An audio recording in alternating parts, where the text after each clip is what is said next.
Shalom saudara yang dikasihi Tuhan. Kembali kita akan melanjutkan pelajaran The Secret of 1 Yohanes.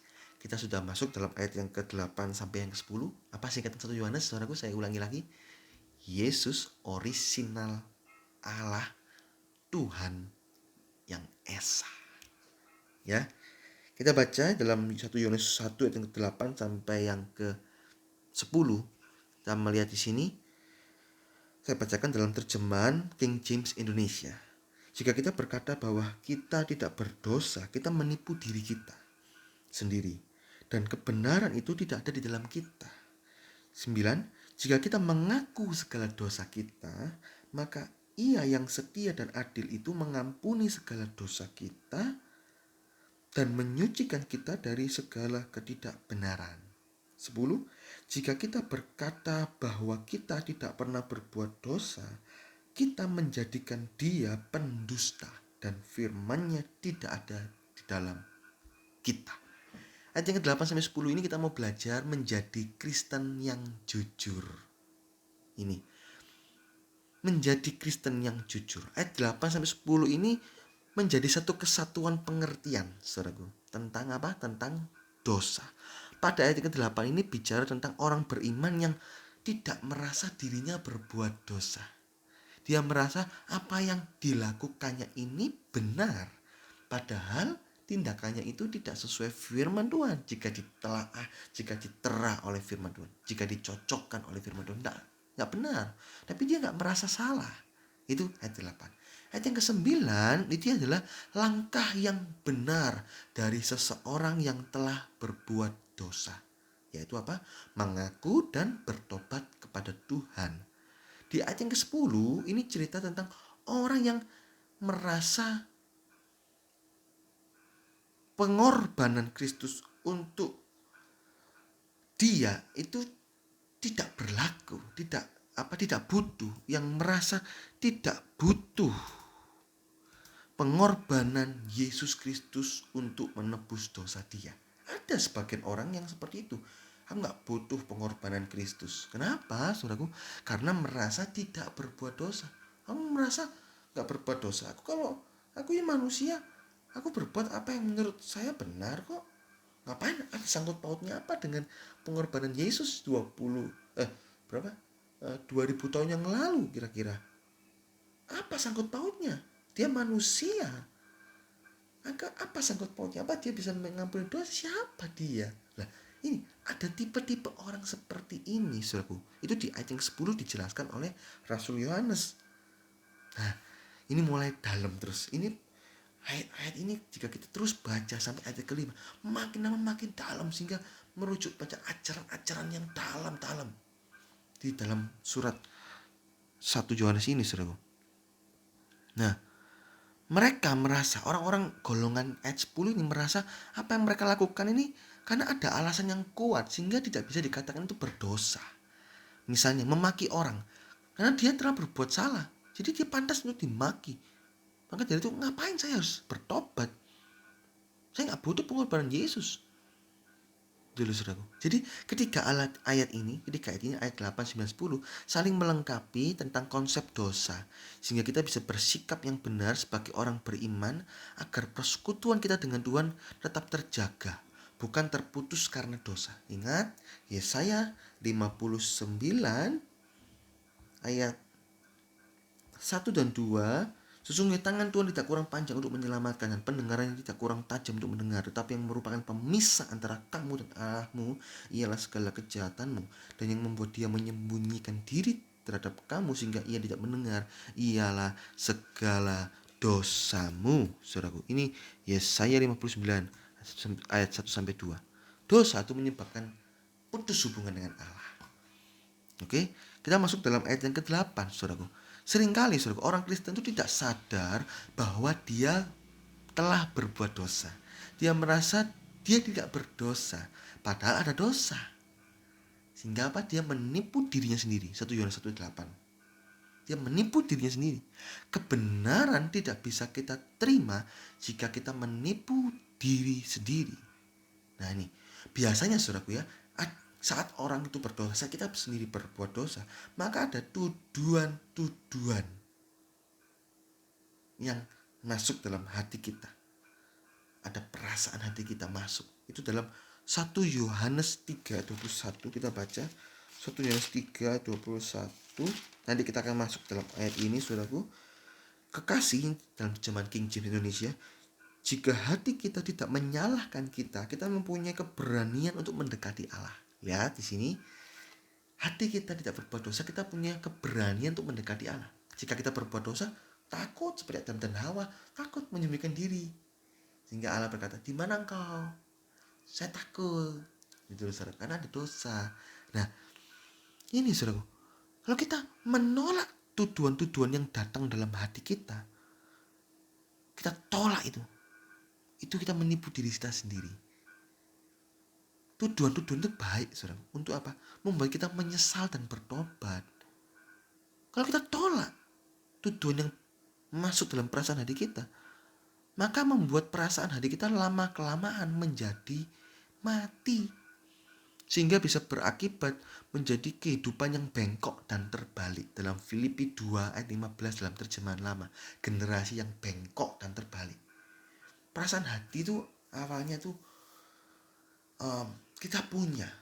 Orang berdosa pun punya perasaan hati. Ada sisa-sisa kemuliaan Allah dalam Roma 3:23 dalam terjemahan lama. Dalam bahasa Inggrisnya, come short the glory of God. Kalau dalam terjemahan baru, kehilangan. Tidak kehilangan. Ada sisa-sisa kemuliaan Allah. Sehingga masih ada ajaran peri kemanusiaan, ajaran peri kebinatangan, ajaran perasaan hati kita, budi pekerti. Itu karena ada sisa-sisa kemuliaan Allah. Nah, jika perasaan hati ini yang menuduh awalnya, misalnya orang mencuri, biasanya deg-deg, aduh, deg-deg banyak, curi sekali, berhasil, tidak ketahuan. Kita keras hati dalam dosa kan, curi lagi, lama-kelamaan perasaan hati ini dalam bahasa Jawa itu menter. Kita tidak ada tuduhan-tuduhan lagi, mahir. Orang yang ada alat pendeteksi kebohongan kan dalam dunia ini.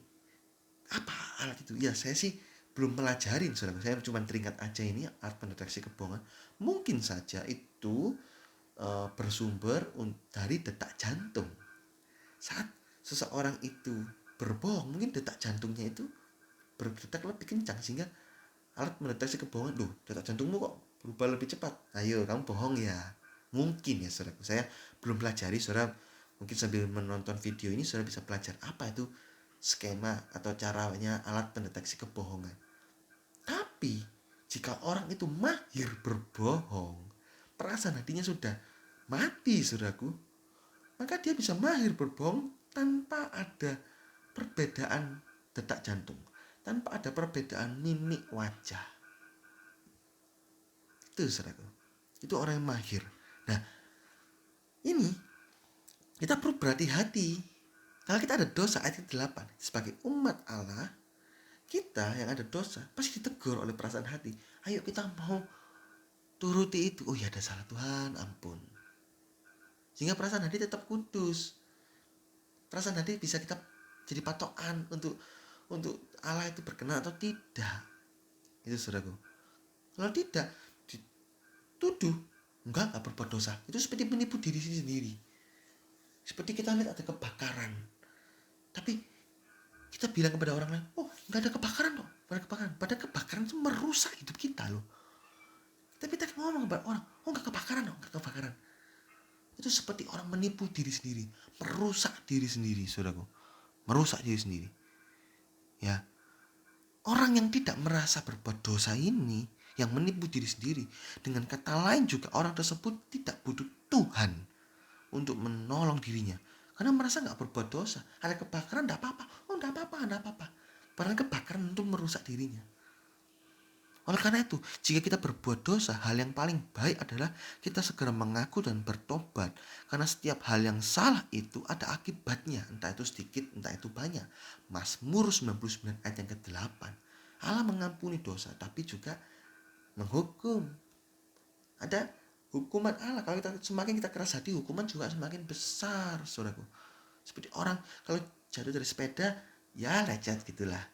Tapi kalau naik sepeda motor kebut-kebutan, jatuh patah tulang, cacat, sayang, kan begitu. Hati-hati ya. Nah, walaupun kita sudah dibenarkan di dalam Tuhan Yesus, tetapi kita tetaplah tidak kebal terhadap dosa. Ini pengertian yang harus kita pegang, saudaraku. Oleh karena itu, kemungkinan berdosa masih ada karena kita masih berada dalam dunia ini. Ya, alasannya adalah seseorang yang sudah percaya kepada Tuhan Yesus, maka kematian dan kebangkitannya menebus roh dan tubuh kita. Jadi kematian dan kebangkitan Yesus itu menebus roh kita dan tubuh kita. Hanya saja penggenapannya itu adalah roh dulu ditebus. Roh kita ditebus. Efesus 2:1. Dulu kita mati, kita hidup. Kita bisa berkomunikasi dengan Allah, bersekutu dengan Allah. Tubuh belum ditebus. Tandanya adalah kita masih bisa sakit, kita masih bisa lapar, tubuh kita masih menarik dalam dosa. Oleh karena itu ada pertentangan, kata 1 Petrus, keinginan daging dan keinginan roh. Pertentangan. Kenapa? Tubuh belum ditebus, walaupun Tuhan Yesus mati dan bangkit sudah selesai semua, tapi belum digenapi penebusan tubuh ini. Kenapa belum digenapi? Untuk mengolah kita. Kita menderita secara badan ini. 1 Petrus 4 ayat 1. Sehingga sampai satu titik kita berhenti penderitaan badani, kita sudah gak bisa berbuat dosa lagi. Kapan itu? Saat kita masuk dalam kerajaan sorga, atau kita bisa menjadi sempurna seperti Kristus. Ini saudara, baru di dalam pengangkatan, waktu Tuhan Yesus datang kedua kalinya, tubuh kita akan ditebus. Redeem of your body. Redemption of your body. Saat kita mengalami tebus, tubuh kita yang fana ini berubah menjadi tubuh kemuliaan. 1 Korintus 15 ayat yang ke-51. Ada rahasia. Kita gak akan mati semua, kita akan diubahkan. Tubuh kita ini menjadi tubuh kemuliaan. Nah, orang yang mati dalam Tuhan, 1 Tesalonika 4 ayat ya 13, 14, 15, 16 itu, orang yang mati dalam Tuhan, rohnya kan saat ini di sorga. Saat Tuhan Yesus datang kedua kalinya, rohnya itu masuk dalam tubuhnya itu dan berubah menjadi tubuh kemuliaan. Itu yang dinamakan penebusan tubuh. Redemption of your body, saudaraku. Itu redemption. Itu kita bisa lihat di dalam Roma 8:23, betul. The redemption of our body. Penebusan tubuh, Roma 8:23. Manusia baru, rohnya itu hidup. Saat ini kita sudah menjadi manusia baru, percaya Tuhan Yesus, rohnya hidup sehingga bisa memilih apa yang baik dan yang jahat. Lukas 12:57, Roma 12 ayat 2. Bisa memilih apa yang baik, berkenan dan yang sempurna. Karena roh kita hidup, kita bisa bersekutu dengan Allah. Hukum dosa dan hukum maut kita tidak kita lepas dari hukum dosa dan hukum maut, saudara. Kita bisa memilih. Tapi kalau orang berdosa, ada hukum dosa, hukum maut. Saya nggak terangkan itu, lain waktu saya akan terangkan. Saya sudah terangkan itu dalam video-video saya yang sebelumnya. Sudah bisa pelajarin itu tentang hukum dosa, hukum maut. Nah, saat kita bisa memilih, kita harus memilih. Tadi saya sudah katakan ada pertentangan antara keinginan daging dan keinginan roh. Roh memang penurut, tapi tubuh daging lemah. Matius 26 ayat 41. Sehingga harus senantiasa dimatikan. Roma 6 ayat 6. Dalam bahasa Yunani-nya katargeo. Dimatikan, dibuat tidak berdaya.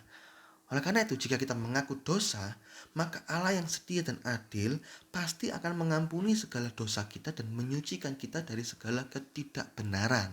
Itu dalam ayat yang ke-9. Ya, ini sambungannya. Ayat yang 8, kita berdosa, jangan menipu diri sendiri deh. Lanjut ke ayat 9, mengaku. Gitu. Cara mengaku dosa yang benar di hadapan Tuhan adalah sadar bahwa dia atau kita telah berdosa. Mazmur 51 ayat ke-5. Ini penting, itu kesadaran bahwa kita telah melakukan dosa. Jangan seperti ayat ke-8, enggak sadar, enggak mau mengakui. Jangan. Jika seseorang nggak sadar, maka dia menipu diri sendiri dan tidak ada kebenaran di dalam diri kita. Akibatnya tidak ada kebenaran, maka kita binasa masuk neraka. Nggak ada kebenaran kok. Yesus nggak ada dalam diri hidup kita, ya kita masuk neraka, saudaraku. Roma 6:23, opat dosa itulah maut. Kedua, pemberesan kepada Tuhan. Mazmur 32 ayat 5. Jangan ada yang ditutup-tutupi kepada Tuhan, karena dia tahu segala hal sampai ke dalam hati yang paling dalam sekalipun. Oleh karena itu kita mengaku kepada Tuhan dan memohon pengampunan, maka Tuhan akan mengampuni dosa kita. Ketiga, pemberesan kepada manusia. Jika berurusan dengan manusia, Matius 5:25. Jika kita berbuat salah kepada manusia, misalnya menipu, maka kita harus mengaku juga. Dan segala yang dirugikan, kita harus bertanggung jawab. Saya akan ganti ya Pak, karena saya pernah mencuri uang. Dimarahin, dimaki, ya itu resiko. Karena kita sudah salah, ya harus dimaki. Kalau memang kita dimaki, tapi kalau nggak dimarahin ya itu ya suka murahan gitu. Tapi kalau dimarahin, digoblok-goblokkan, dimaki, ya kita harus resiko. Itu resiko. Kita harus terima dengan lapang dada. Karena itu sudah salah. Jika kita tidak mau berdamai dengan orang yang kita rugikan, maka tetap tidak diampuni. Berdasarkan siapa? Berdasarkan Matius 5:25. Gara-gara tidak mau berdamai, maka seseorang bisa masuk penjara. Itu bisa masuk neraka, saudara. Keempat, yaitu bertobat. Yaitu berkomitmen tidak mau berbuat dosa lagi, saudaraku. Ini penting. Bertobat itu mengandung dua pengertian di dalam firman Tuhan, yaitu berbalik arah dari timur ke barat. Bahasa Ibraninya hyub. Di dalam Yeskiel 33 ayat 14, Yeremia 24 ayat 7. Itu artinya berbalik arah. Kedua, bertobat itu artinya pembaharuan pikiran. Bahasa Yunaninya metanoia. Lukas 5:32. Kedua hal ini saling mengisi satu dengan yang lain sehingga menjadi pertobatan yang sejati. Seseorang mau berbalik arah dari dosa kepada kesucian, tetapi pikirannya masih saja ingat dosa. Seperti bangsa Israel ingin Mesir, maka dia bisa kembali lagi kepada dosa. Jika kita sudah mengaku berbuat dosa, berbalik arah ini pada kesucian, isi pikiran kita, pembaharuan pikiran kita. Kita sudah belajar di dalam The Secret of Titus tentang lahir baru. Itu pembaharuan pikiran oleh pembaharuan Roh Kudus juga. Ini saudaraku, harus jangan kita bercabang pikiran lagi. Yakobus 1 ayat yang ke-8 dalam King James, double minded dalam bahasa Inggrisnya. Jangan bercabang pikiran, fokus Kolose 3:3 kepada Tuhan, perkara-perkara di atas, sehingga pertobatan kita menjadi pertobatan yang sejati, saudaraku. Gak mau berbuat dosa lagi. Ingat ya 4 hal tadi. Yang pertama, sadar sudah berbuat dosa, ya saya sadar, minta ampun. Kedua, pemberesan kepada Tuhan, minta ampun kepada Tuhan. Ketiga, jika kita bersalah kepada manusia, pemberesan kepada manusia. Dan keempat, bertobat, komitmen tidak berbuat dosa lagi. Kemudian saudaraku, ayat yang ke 1 Yohanes 1 ayat 10. Seseorang yang mengaku tidak pernah berbuat dosa membuat atau menjadikan Allah sebagai pendusta besar. Hal ini dikarenakan Allah rela mengaruniakan putra tunggalnya untuk lahir ke dalam dunia, disiksa, mati di kayu salib menebus dosa manusia. Jika kita mengaku tidak berbuat dosa, sama saja dengan kita menuduh Allah berbohong tentang tindakannya. Loh, ngapain Allah itu mengutus putra tunggalnya untuk menebus dosa? Mana ada dosa? Saya nggak berbuat dosa. Gitu. Jadi menuduh Allah itu berbohong dengan tindakannya. Ini kata 1 Yohanes 1 ayat 10. Akibat tujuan ini adalah kita nggak bisa menerima anugerah keselamatan karena nggak percaya karya penebusan Kristus dalam hidup kita. Upah dosa maut, sehingga kita mati masuk neraka, saudaraku. Seseorang lahir dalam dunia ini tidak mungkin tanpa dosa, karena semuanya menerima dosa turunan dari Adam. Roma 5 ayat 12. Semua telah berbuat dosa dan kurang kemuliaan Allah. Roma 3:11 dalam King James.